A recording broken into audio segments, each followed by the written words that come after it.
Hi, I'm Sam McKinney, and we're back at the Michael Berger Distillery, trying to catch up with some of the work we've done since the last video. Since the last video, I built this little still unit. How that is working, this one's totally different than this one. And this is our dumpling still, which the dumpling still takes the alcohol that's produced from this still, and we put it in here, and then the product that comes out of here is much higher proof. So that's how this works. So this still is much smaller, and this one does not have the passageways inside for the heat to come up and surround the still like this one does. This one has fire directly underneath it. So if you want to look in there, you can see how that works. That's the firebox down in there, and I'm going to put clay all around there, fire clay, and then set this down in it, like that. And then I'm going to fill this all in with masonry around here, with a little bit of slope, so that any water that would spill would run off. Got the chimneys built for both of these stills. There is clay liners inside of there. There's 6-inch round clay liners that go up to the chimney holes that go into the chimney. And this is the cooling barrel for this one, which is much smaller. This is only a 10-gallon still, which is very small. We're going to try to replace this one as soon as we can, but for right now, this is all we really have. So we're going to use it, and we're just demonstrating, so it's not like we're in a big production situation where we really need a huge still. This is the water system coming in. It's going to be for our coolant system, and I'm just basically mocking it up right now.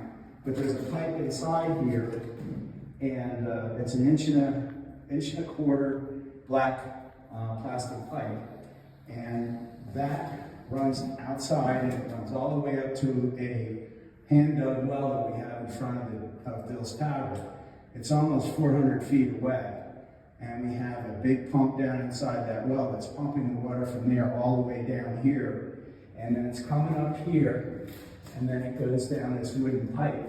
We had this donated to us, and we've been using that. I believe it's Locust. It's a period water pipe.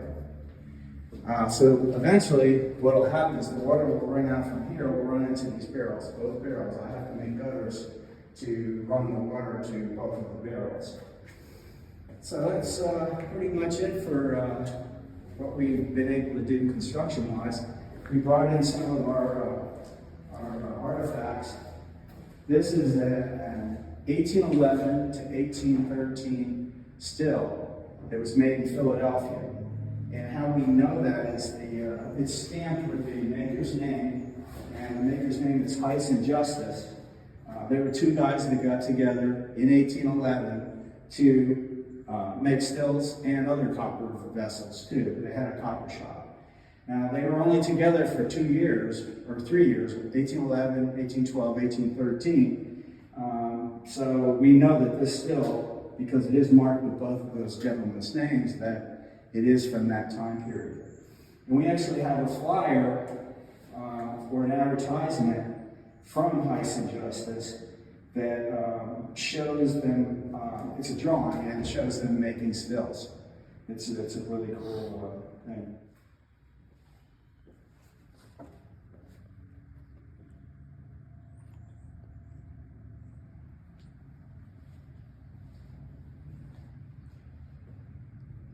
Got it?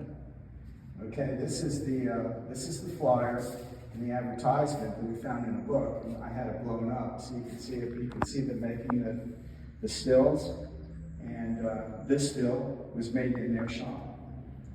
So that's a really cool thing that we have that documentation. And really neat still. We used this still as our prototype for the other stills. This the small still is a scale model of this one.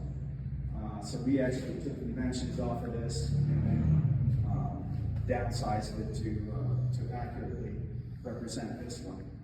And the head on our big stilt, we made that, and that is also from this stilt. So that's it for this week.